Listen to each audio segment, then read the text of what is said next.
kelas yang mana mengenai anak-anak yang minat baca rendah. Nah, saya ingin tahu kendala-kendala apa yang dihadapi oleh anak-anak tersebut sehingga minat bacanya rendah.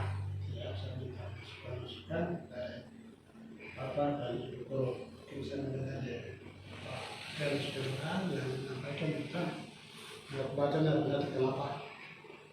Ya, Bapak, terima kasih untuk kesempatannya.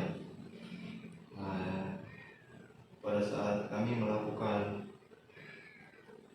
penelitian tentang siswa ini, kami melakukan pengamatan di sana apakah siswa ini seluruhnya bisa membaca dengan lancar atau tidak. Ternyata di sana kami menemukan bahwa ada beberapa siswa yang belum lancar membaca dan ada juga yang sama sekali tidak bisa membaca.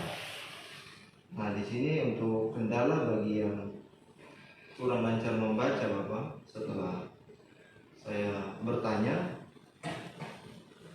di sana untuk yang kurang lancar membaca, kendalanya itu buku-buku penunjang pembelajaran itu tidak ada atau tidak mendukung.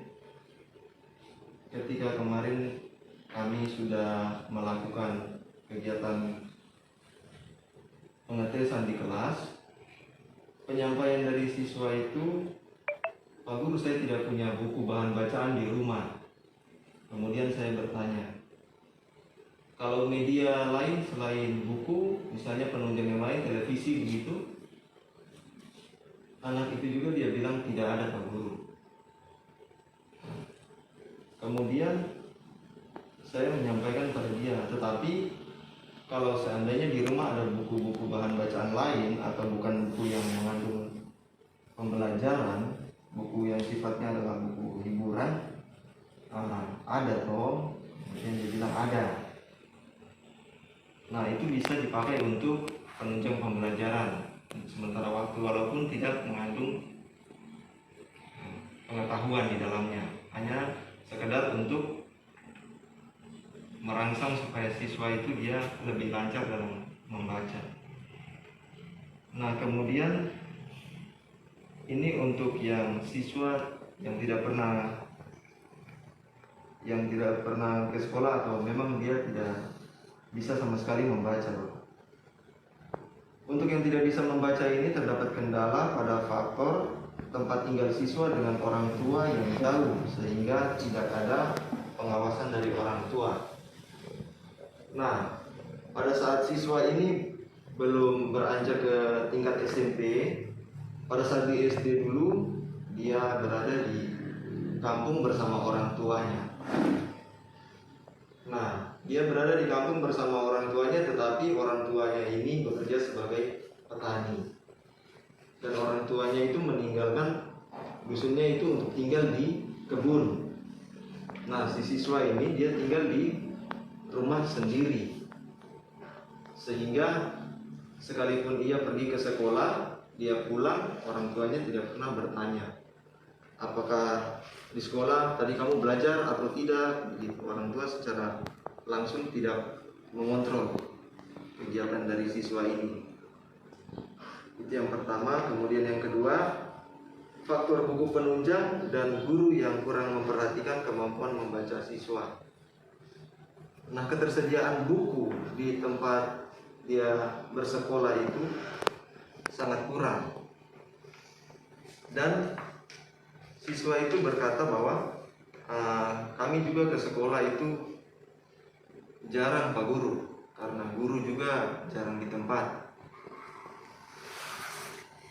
Nah, jadi di sini guru sebagai fasilitator itu jarang di tempat, sehingga siswa juga ini ke sekolah hanya untuk bermain saja.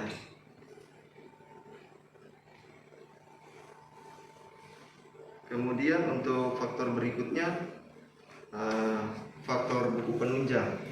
Nah, itu berkaitan dengan yang tadi saya sebutkan, yaitu buku penunjang yang kurang memadai. Kemudian kemampuan dari siswa itu sendiri tidak akan pernah bisa berkembang apabila guru sebagai fasilitator tidak berada di tempat dan buku bahan bacaan yang sangat minim. Kemudian kendala berikutnya yaitu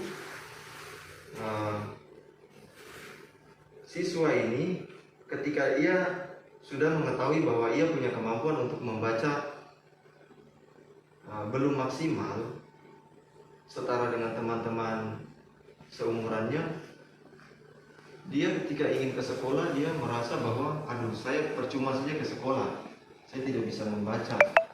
Sehingga di sana dia dihadapkan dengan dilema atau ajakan dari teman-temannya, tidak usah pergi ke sekolah, lebih asik kita pergi berburu, lebih asik kita pergi memancing, lebih baik kita mandi-mandi di kali. Dia mencari hal-hal yang lebih menyenangkan dibandingkan belajar, karena belajar itu sendiri sebenarnya sangat penting bagi masa depannya, tetapi tidak ada yang mengontrol, tidak ada yang menjadi panutan untuk ia belajar dalam kehidupan seperti itu. Dari saya seperti itu. Terima kasih. Tanya, yang tinggal dari Ibu. Baik, terima kasih atas kesempatan yang diberikan kepada saya. Beberapa waktu lalu kami sempat melakukan penelitian pada beberapa kelas, dan di sana kami menemukan ada beberapa siswa yang belum bisa membaca, dan ada pula yang kurang lancar. Nah, kami menemukan kendala bahwa yang kurang, menurut saya, kendala yang dihadapi siswa yang belum bisa membaca ini mungkin faktor yang pertama yaitu kurangnya pengawasan dari orang tua. Seperti kita ketahui, ada beberapa siswa yang memang tidak tinggal bersama dengan orang tua. Ada yang tinggal di kos-kosan, ada yang tinggal mungkin dengan teman-temannya, sehingga pengawasan dari orang tua memang sangat kurang. Kemudian ada pula yang orang tuanya tinggal di kampung, sehingga tidak bisa mengontrol anak-anaknya yang tinggal di kota. Kemudian yang kedua, mungkin kurangnya buku referensi. Mungkin ini berkaitan juga dengan faktor ekonomi. Jadi ada beberapa orang tua dari peserta didik yang tidak mampu menyediakan buku untuk anaknya, sehingga tidak ada buku yang dijadikan alat untuk belajar membaca. Kemudian untuk siswa yang kurang lancar membaca, mungkin kendala yang pertama itu memang minat baca yang sangat kurang, minimnya minat baca. Mungkin faktor ini dipengaruhi karena siswa lebih senang mungkin bekerja, sehingga lebih menomorduakan pembelajaran. Jadi waktu belajar itu kurang. Kemudian mungkin pengaruh teknologi. Siswa lebih senang main HP, main gadget, sehingga seperti yang saya katakan tadi, waktu belajar memang kurang. Selain hanya bermain-main, bekerja juga, waktu untuk belajar memang sangat minim. Jadi mungkin itu saja dari saya, Pak. Berikut dengan Pak Alus. Terima kasih Bapak atas waktu saya. Untuk kendala anak dalam minat baca itu ada beberapa faktor yang saya temui saat hasil pengamatan saya. Yang pertama itu bisa jadi karena bahasa yang digunakan oleh guru, karena dalam undang-undang sudah disampaikan bahwa dalam kegiatan proses belajar mengajar itu menggunakan bahasa baku, sehingga anak yang terbiasa dengan bahasa sehari-hari atau mungkin boleh dikatakan sebagai bahasa SMS itu kesulitan dalam pemahamannya, sehingga sehingga anak itu menjadi malas tahu tentang apa yang sudah disampaikan oleh bapak ibu guru. Artinya tingkat kepedulian dari siswa tersebut.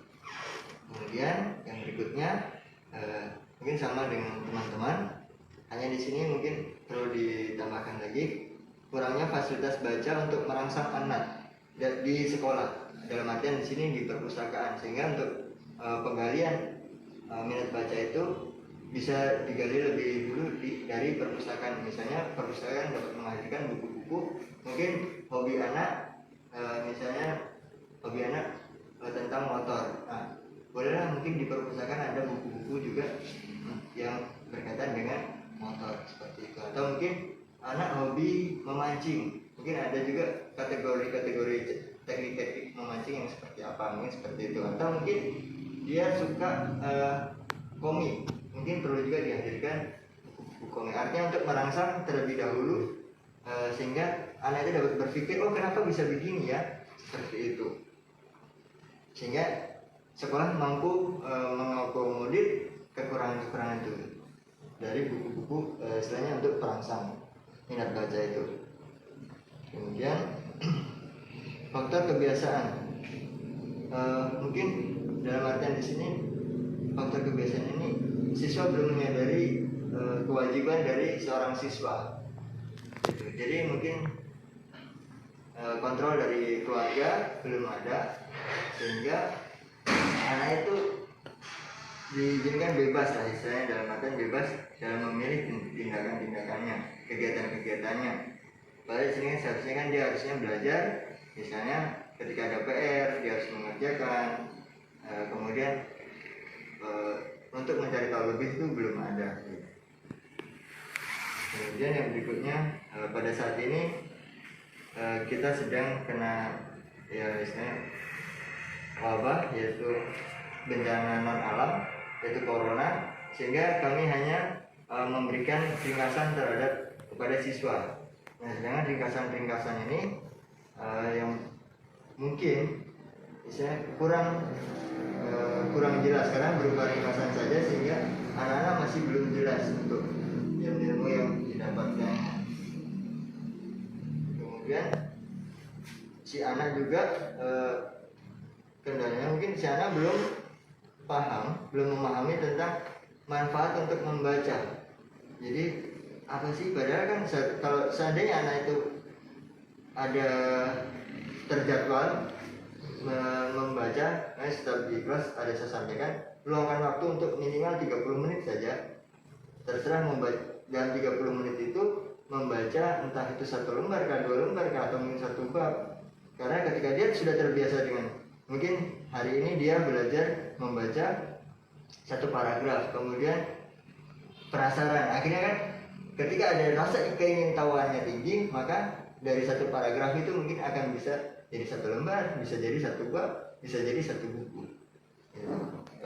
Kemudian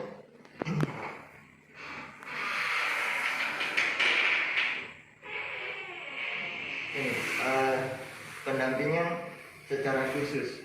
Tadi sudah disebutkan teman guru, tadi ada siswa yang belum bisa membaca, ini masih terbata-bata, ini seharusnya adanya pendampingan secara khusus. Jadi ada yang fungsi kontrol, ada yang mengontrol mungkin di setiap, cuman untuk saat ini kendalanya ada di karena wabah corona ini, sehingga guru-guru agak kesulitan dalam pendampingan karena tidak bisa bertatap langsung seperti itu.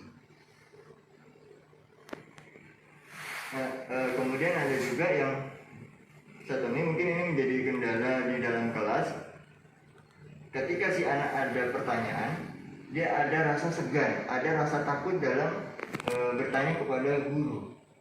Seperti itu. Mungkin misalnya karena kita sudah di jenjang SMP, itu biasanya terdapat kosakata yang sulit. Berbeda dengan ketika di SD, dan mungkin kosakatanya masih terbilang mudah, dan di SMP mungkin ada masuk bahasa asing, sehingga anak dia belum paham cara membaca, bahkan mungkin maknanya, tapi dia takut untuk bertanya. Itu yang mungkin dari yang menjadi kendala yang dihadapi oleh siswa. Ya,